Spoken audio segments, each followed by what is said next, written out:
त्रिसप्ततितमः सर्गः। इन्द्रजिन्मायायुद्धं ततो हतान् राक्षसपुङ्गवांस्तान् देवान्तकादित्रिशिरोतिकायान् रक्षोगणास्तत्र हतावशिष्टा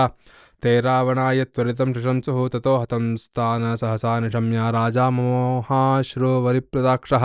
पुत्रक्षयं भ्रातृवधं च घोरं विचिन्त्य राजा विपुलं प्रदध्यौ। ततस्तु राजानमुद्वीक्ष्य दीनं शोकार्णवे सम्परिपुप्लुवानम्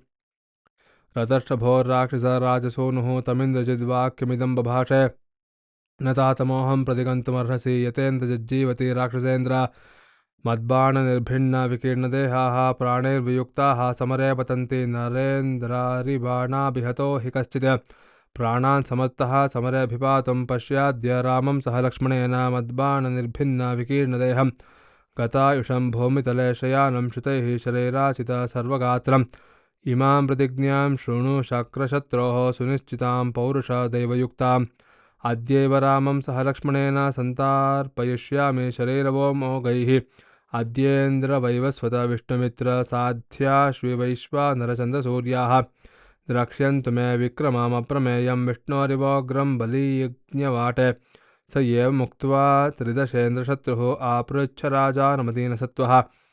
समारुरोहा निरतुल्यवेगं रथं करश्रेष्ठसमाधियुक्तम् तमास्थाय महातेजा रथं हरिरथोपमं जगाम सहसा तत्र यत्र युद्धमरिन्दमः तं प्रस्थितं महात्मानमनुजग्मुर्महाबलाः सम्प्रहर्षमाणा बहवो धनुः प्रवरपाणयः गजस्कन्धगता केचित् प्रवरवाजभिः व्याघ्रवृश्चिकमार्जारैः करोष्ट्रैश्च भुजङ्गमैः वराहैः श्वापदैः सिंहैर्भुजङ्गैः पर्वतोपमैः शशहंसमयूरैश्च राक्षसा भीमविक्रमाः प्रसमुत्करनिस्त्रिंश परश्वथगदाधराः सशङ्खनिनदैः पूर्णैर्भैरीणां चापि निस्वनैः जगाम त्रिदशेन्द्रारिः स्तूयमानो निशाचरैः सशङ्खशशिवर्णेन छत्रेण रिपुसूतनः रराज प्रतिपूर्णेन नभश्चन्द्रमसा यथा आविज्यत ततो वीरो हैर्मैर्हेमविभूषितैः चारुचामरमुख्यैश्च मुख्यः सर्वधनुष्पदां स तु दृष्ट्वा विनिर्यान्तं बलेन महतावृतं राक्षसाधिपति श्रीमान् रावणः पुत्रमब्रवीत् त्वमप्रतिरथः पुत्र त्वया वै वासवोचितः किं पुनर्मानुषन्धेष्यं निहनिष्यसि राघवं तथोक्तो राक्षसेन्द्रेण प्रत्यघृण्मान् महाशिषः ततस्त्विन्द्रजितालङ्का सूर्यप्रतिमज तेजसा रराजा प्रतिवीरेण द्यौरिवार्केण भास्वता स सम्प्राप्य महातेजा युद्धभूमिमरिन्दमः स्थापयामास रक्षांसि रथं प्रति समन्ततः ततस्तु हुतभोक्तारं हुतभुक्सदृशप्रभः जुहाव राक्षसश्रेष्ठ मन्त्रवद्विधिवत्तदा स हविर्लाजसंस्कारैर्माल्यगन्धपुरस्कृतैः जुहुवे पावकं दीप्तं राक्षसेन्द्रः प्रतापवान् शस्त्राणि शतपत्राणि समिदोऽथ विभीतकाः लोहितानि च वासांसि सर्वं कार्ष्णा यसन्तथा स तत्राग्निं समास्तीर्य शरपत्रैः सतोमरैः छागस्य कृष्णवर्णस्य गलं जग्राह जीवतः सकदेव समिद्धस्य विधूमस्य महारुचिषः बभूवुस्तानि लिङ्गानि विजयं यान्यदर्शयन् प्रदक्षिणावर्तशिखस्तप्तकाञ्चनभूषणः हविस्तत् प्रतिजग्राह पावकः स्वयमुत्थितः सोऽस्त्रमाहारयामास ब्रह्ममिन्द्ररिपुस्तदा धनुश्चात्मरथञ्चैव सर्वं तत्राभ्यमन्त्रयत तस्मिन्नाहूयमानेऽस्त्रे हूयमाने च पावके सार्कग्रहेन्दुनक्षत्रं वितत्रा स नभस्थलं स पावकं पावकदीप्ततेजा हुत्वा महेन्द्रप्रतिमप्रभावः स चापबाणासि रथाश्वसूतः खेन्तर्दधेत्मानमचिन्त्यरूपः ततो हयरथाकीर्णं पताकाध्वजशोभितं निर्ययौ राक्षसबलं नर्दमानं युयुत्सया ते शरैर्बहुभिः शस्त्रैस्तीक्ष्णमेघैरलङ्कृतैः तोमरैरन्तुकैश्चापि वानरान् जिह्नुराहवे रावणिस्थो तातः क्रुद्धस्तान् निरीक्ष्य निशाचरान् हृष्टा भवन्तो युध्यन्तु वानराणां जिघांसया ततस्ते राक्षसाः सर्वे नर्दन्तो जयकाङ्क्षिणः अभ्यवर्षन् सतो घोरान् वानरान् शरविट्टभिः सातो नालीकनाराचैर्गदाभिर्मुसलैरपि रक्षोभिः संवृतः सङ्ख्ये वानरान् विचकर्तः ते वध्यमानाः समरे वानराः पादपायुधाः अभ्यद्रवन्तः सहिता रावणिं रणकर्कशम् इन्द्रजित्तु ततः क्रुद्धो महातेजा महाबलः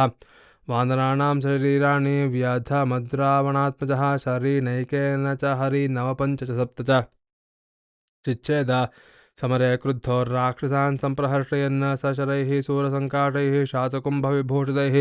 वानरान् समरे वीरः प्रममाथ सुदुर्जयः ते भिन्नगात्रा समरे वानराः शरपीडिताः पेतुर्मथितसङ्कल्पाः सुरैरिव महासुराः तं तपन्तमिमादित्यं घोरैर्बाणगतगवस्तिभिः अभ्यधावन्तसङ्कुद्धाः संयुगे वानरषभाः ततस्तु वानराः सर्वे भिन्नदेहा विचेतसः व्यथिता विद्रवन्ति स्म रुधिरेण समुत्क्षिताः रामस्यार्थे पराक्रम्य वानरास्तक्तजीविताः नर्दस्तस्तेऽभिवृत्तास्तु समरे सशिलायुधाः ते ध्रुमैः पर्वताग्रैश्च शिलाभिश्च प्लवङ्गमाः अभ्यवर्षन्त समरे रावणिं पर्यवस्थिताः तद्द्रुमाणां शिलानां च वर्षप्राणहरं हत व्यपोहत महातेजा रावणिः समितिञ्जयः ततः पावकसङ्काटैः शरैराशैविषोपमैः वानराणामनेकानि बिभेद समरे प्रभुः अष्टादशशरैस्तीक्ष्णैः स विद्धा गन्धमादनं विव्याध नवभिश्चैव नालं दूरादवस्थितम् सप्तभिस्तु महावीर्यो मैन्दं मर्मविदारणैः पञ्चभिर्विशिखैश्चैव गजं विव्याध संयुगे जाम्बवन्तं तु दशभिर्नीलं त्रिंशद्भिरेव च सुग्रीवमृषभञ्चैव सोङ्गदं द्विविधं तथा घोरैर्दत्तवरैस्तीक्ष्णैः निष्प्राणानकरोत्तदा अन्यानपि तथा मुख्यान् वानरान् बहुभिश्चरैः अर्दयामास संक्रुद्धः कालाग्निरिव मूर्छितः सशरैः सूर्यसङ्काटैः सुमुक्तैः शीघ्रकामिभिः वानराणामनेकानि निर्ममन्थ महारणे आकुलां वानरीं सेनां शरजालेन मोहितां मृट्टः स परया प्रीत्या ददर्श कृतजोक्षितां पुनरेव महातेजा राक्षसेन्द्रात्मजो बली संसृज्य बाणवर्षं च शस्त्रवर्षं च दारुणं ममर्द वानरानेकम् इन्द्रजित्वरितो बली स्वसैन्यमुत्सृज्य समेत्य तूर्णं महारणे वानरवाहिनीषु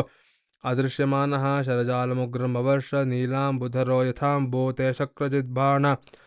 विशीर्णदेहा माया हता विस्वरमुन्नदन्तः रणे निपेतुर्हरयोद्रिकल्पा यथेन्द्रवज्राभिहता नगेन्द्राः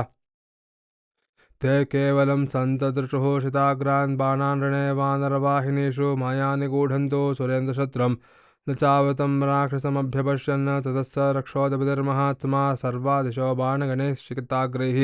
प्रच्छादयामास रविप्रकाशैर्विषादयामास च वानरेन्द्रान् सशूलनिस्त्रिंशपरश्वथानि